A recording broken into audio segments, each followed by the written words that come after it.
Hello and welcome to this first tutorial about the Blueberry 4.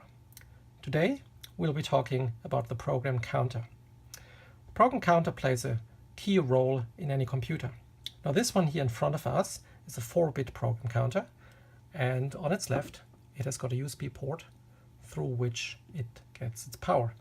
You can plug in a USB cable and connect it with your PC or laptop, or simply, as we have here, to a battery.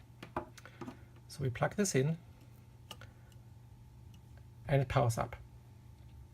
The program counter only draws a little bit of electricity from your battery or PC or laptop, and with it, it will power itself and all the other Blueberry 4 modules, which we will see later in subsequent tutorials. The red display in the middle will show B4 for Blueberry 4.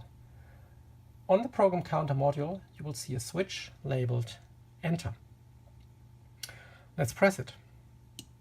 The program counter will switch to 0. If we press the button again, we will see a 1. On the right-hand side of the program counter, you will see 4 LEDs. They show exactly the same number as the display, but in binary. If your display shows a 2, the LEDs will show a 0, 0, 1, 0 pattern from left to right. And if you press the button again, the display will show a 3 and the LEDs will show a 0, 0, 1, 1 pattern. So 3 is 2 plus 1. So which pattern will be displayed when you press the button again? The display will show 4 and the LEDs will look like this: 0, 1, 0, 0. If we keep pressing the button, you will see more and more light patterns in our LEDs and on the corresponding decimal numbers on the display. We can enter these into a table, as we have shown in the handbook. And that's a lot of binary and decimal numbers. We could try to remember them all by heart, but let's see if there's an easier way. Can you perhaps see a pattern in the table in the handbook? Well, each of the LEDs stands for a particular number. This here, on the right, stands for a 1. The LED on its left stands for a 2. The one next to it stands for a 4, and the left LED stands for an 8. So instead of remembering 16 different binary numbers, we only need to remember the decimal value that each LED represents, and we can then easily calculate the number in our heads. So for example, this number here is 8 plus 4 plus 1, which is 13. So just go ahead with your own module and experiment with these numbers a little bit. But there's actually an easier way yet to remember. The numbers double from right to left: 1, 2, 4, and 8.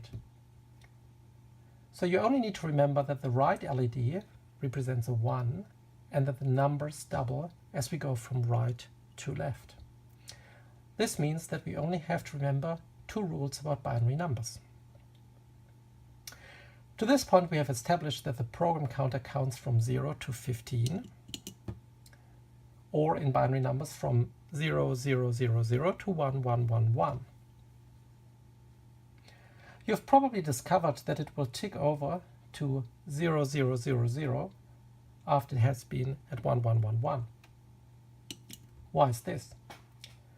Remember that our counter is binary and that it is a 4-bit counter only.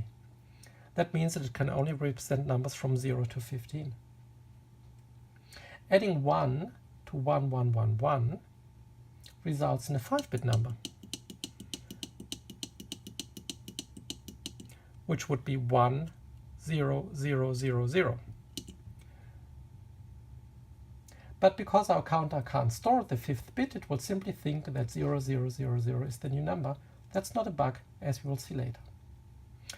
What else does the program counter do? It produces the computer's clock signal, which computer scientists like to abbreviate as CLK. You see this here. The clock signal is like the heartbeat of the computer. Every time you press the button, the program counter will produce a little pulse.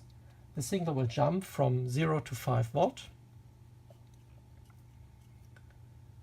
reside there for a short period, and then drop back to 0 volt. We call 0 volt low and 5 volts as high. In the Blueberry 4, the time that the clock signal is high is just 1/10 of a second. That is 100 milliseconds. The program counter also produces the inverse clock signal, which some of the components need, but we will cover this a little bit later when we talk about those components.